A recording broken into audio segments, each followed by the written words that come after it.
O espaço que se segue é da inteira responsabilidade da Câmara de Comércio Estados Unidos da América, Angola.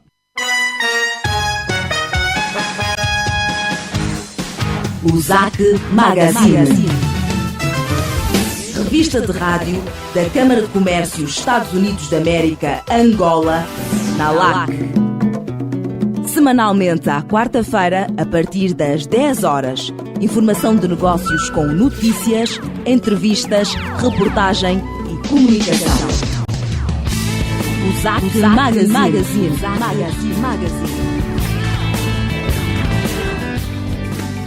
Está no ar a 16ª edição do Magazine de Rádio da Câmara de Comércio Estados Unidos e Angola.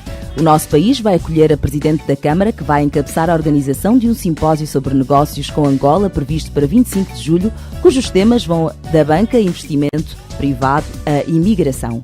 O nosso itinerário temático de hoje vai levar-nos mais uma conferência internacional sobre parceria de infraestruturas para desenvolvimento da África, IPAD, até ao Dia Nacional dos Estados Unidos, que hoje se assinala, sem deixar de passar também por mais um prémio BIT dado em Paris a uma empresa angolana pelo seu desempenho. A apresentação é de Elka Guimarães, com condução técnica de António dos Santos. O ZAC Magazine. A nota de abertura. A Câmara de Comércio Estados Unidos-Angola vai promover um simpósio de negócios no dia 25 de julho em Luanda. No universo da sua centena de filiados, encabeçados por 3 petrolíferas, porém recheados de dezenas e dezenas de empresas angolanas, várias das quais emergentes na franja do negócio do petróleo e na prestação de serviços ao setor, além de bancos privados, empresas fabris de advocacia e outras, incluindo joint ventures e empresas mistas, há um complexo de interesses que procuram entrosar-se sobre convergências e pontos de interesse comuns que vão ser expostos durante o simpósio. São os casos do investimento privado em Angola, da lei cambial para o setor do petróleo em Angola e da operacionalidade bancária para os pagamentos ao exterior e a repartição de lucros, sem esquecer o atual investimento às micro, pequenas e médias empresas, nem a política migratória num contexto de negócios e dividendos económicos para Angola e os empresários angolanos. Mais do que discursar sobre as matérias, é importante criar empatia e desenvolver sinergias, pois as autoridades reguladoras são guardiãs dos interesses nacionais, mas não bichos paiões, estranguladores do negócio, que é a mola do desenvolvimento económico e que está presente em todas as atividades que visem criar riqueza nacional e emprego, desenvolver produtos e serviços, estruturar e alicerçar um país, promovendo rendimentos que contribuam para o desenvolvimento social e o sustento às famílias angolanas. Além do simpósio, a Câmara de Comércio Estados Unidos-Angola vai levar no olhar e na sua opinião a Presidente um recado oportuno aos investidores dos Estados Unidos com as impressões que ficar da FILDA, Feira Internacional de Luanda. A sua esperada mensagem ao empresariado americano é de que é chegada a hora de apostar na diversificação económica de Angola e de apoiar as oportunidades nascentes nos seus setores mais tradicionais, como a agricultura, pescas, indústria e de inovar novas áreas de manufatura e de equipamentos, assim como de infraestruturas disponíveis para investimento e parceria. Ver para crer será o lema da Sra. Janine Scott quando terminar a sua próxima estada em Angola, com visitas de 48 horas às províncias de Benguela e da Huila, para testemunhar o potencial que amanhece nas oportunidades que crescem e onde tem igualmente muito a jogar na busca de um desenvolvimento real, equilibrado e nacional. O ZAC Magazine. A nota de abertura. Agora você tem o ZAC Magazine. Daqui a pouco vamos trazer as notícias. Sabe, entretanto, que hoje faremos uma reportagem à abertura da 4ª Conferência Internacional sobre Parceria de Infraestruturas para o Desenvolvimento de África, IPAD, a decorrer até amanhã, quinta-feira, dia 5 de julho, com a participação de especialistas em estratégia industrial, transportes, finanças e agroindustrial. Em Paris, a Prodiama recebeu um galardão da BID pela excelência do seu desempenho. O responsável da empresa, Pedro Godinho, vai falar-nos do feito no contexto da contribuição para o estabelecimento de um padrão de referência para o aprimoramento dos quadros angolanos e, em geral, dos recursos humanos do país. E hoje fazem anos os Estados Unidos, um dos países subscritores da Câmara de Comércio Américo-Angolana, que é a produtora deste programa de rádio. Vamos ouvir a diplomata Adele Gillan, que é a dita cultural da Embaixada dos Estados Unidos em Angola. Assim será o programa USAC Magazine de hoje. USAC Magazine, um programa que impulsiona relações de boa parceria. A quarta-feira, na LAC, depois das 10 horas. USAC Magazine. Ecos da semana. A NIP quer investimentos para reconstrução de infraestruturas. A Presidente do Conselho de Administração da Agência Nacional para Investimento Privado, a NIP, Maria Luísa Perdigão Abrantes, exortou ontem em Luanda os investidores estrangeiros e nacionais a investirem na reconstrução das infraestruturas básicas em Angola. Segundo a responsável, para além dos projetos de parceria regional na SADC, há ainda que utilizar as parcerias públicas e privadas. A responsável referiu que Angola é e será a grande porta para a circulação de pessoas e bens provenientes da Zâmbia e República Democrática do Congo para o Oceano Atlântico e no sentido inverso. O país poderá ser a placa giratória para o fornecimento de produtos made in Angola aos países vizinhos, explicou. A responsável realçou ainda a importância da partilha dos transportes aéreos, marítimo e ferroviário com os países limítrofes de Angola. Maria Luísa Abrantes apontou ainda o investimento que o Governo tem feito para a reabilitação das infraestruturas básicas que estão a desenvolver o país.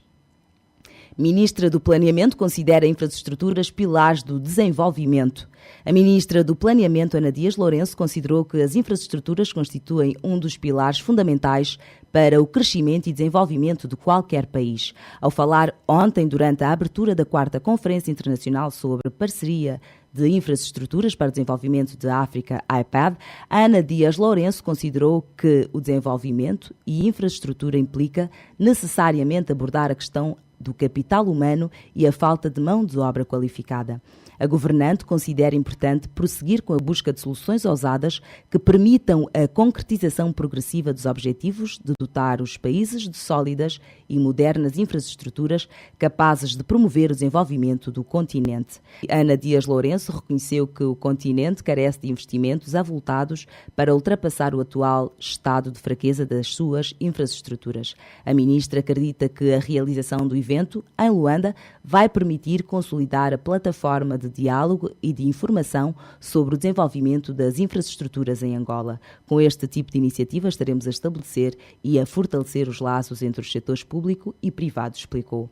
De acordo com Ana Dias Lourenço, apesar do crescimento das economias na ordem dos 5% ao ano nos países da África subsaariana, é necessário que se encontrem soluções para que os resultados económicos tenham maior reflexo na criação de empregos para os jovens. A responsável reconheceu que o problema do desemprego é atualmente um outro grande problema para a generalidade dos países africanos.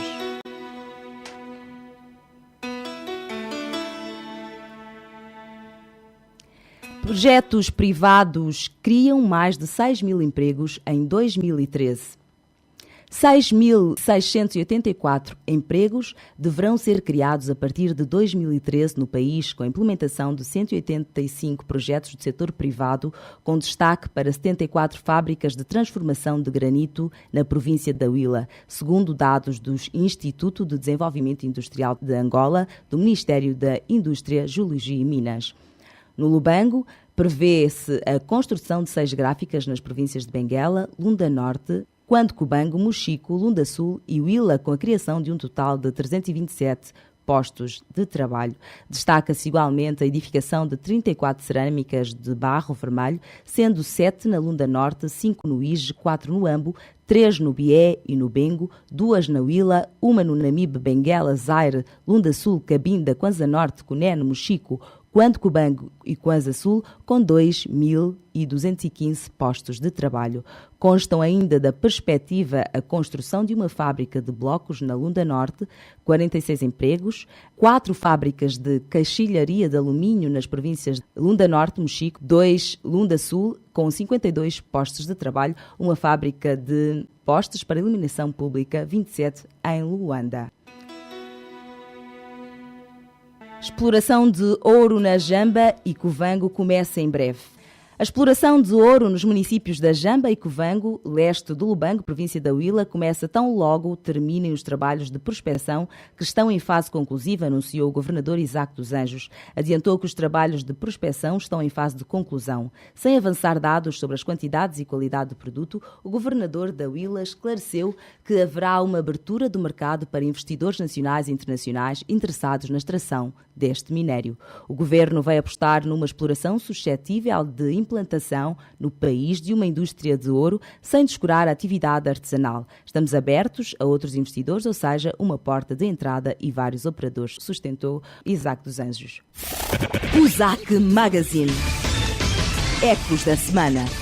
Comercializadas toneladas de café Mabuba em 2 anos. 2.000 toneladas de café Mabuba das 4.200 toneladas produzidas foram comercializadas de 2009 a 2011 na província do Ige, informou o governador Paulo Pombolo. Segundo o responsável, que falava no âmbito das festividades da cidade, iniciadas no dia 1 deste mês, no período em análise, foram realizadas 6 exposições de mercado rurais de café, assim como incentivaram o diálogo entre os produtores e compradores do bago vermelho. No setor de agricultura foram assistidos 389.380 famílias que produziram 3.831.760 toneladas de produtos agrícolas diversos em 7.951,5 hectares preparados com meios mecanizados e 681 hectares com meios tradicionais e 65 com tração animal, disse na ocasião. Destacou que os instrumentos criados pelo governo e a revisão dos preços praticados na sua comercialização contribuíram gradualmente para que os pequenos e médios produtores aumentassem a produção do café na província. Quadros angolanos devem apostar na formação em línguas estrangeiras. Os quadros angolanos, formados em diversas áreas do saber, devem apostar na formação em línguas estrangeiras, com destaque para o inglês, considerou o economista Carlos Rosado. De acordo com o economista angolano, que falava acerca da inserção de quadros angolanos na Organização dos Países Exportadores de Petróleo, OPEP, e em outros blocos económicos, o domínio da língua inglesa é indispensável aos quadros e técnicos angolanos em particular. Segundo o economista, Angola tem muitos quadros diversos com capacidade para trabalhar em qualquer instituição, quer de âmbito nacional, regional ou internacional, desde que tenham algum domínio linguístico. Para Carlos Rosado, antigo diretor do Semanário Económico, um quadro que ambiciona trabalhar em qualquer organização internacional deve obrigatoriamente apostar na sua formação em língua inglesa. Os quadros que trabalham nas organizações internacionais não estão para defender os interesses dos países de origem, mas sim de todos. Não deixa de ser um orgulho o seu nacional a trabalhar nestas organizações, observou o economista. De acordo ainda com o interlocutor, de modo geral, o recrutamento para uma organização internacional é feito de forma independente, no qual os candidatos devem reunir competências necessárias requeridas pelas respectivas organizações. Para o interlocutor, as línguas estrangeiras deveriam fazer parte do currículo escolar logo nas classes iniciais para melhor domínio da fala escrita. O ZAC Magazine. Ecos da semana. Notícias cedidas com a gentileza da Angop. O ZAC Magazine. O espaço da sua Câmara de Comércio é o seu espaço. Divulgue, anuncie, participe aqui.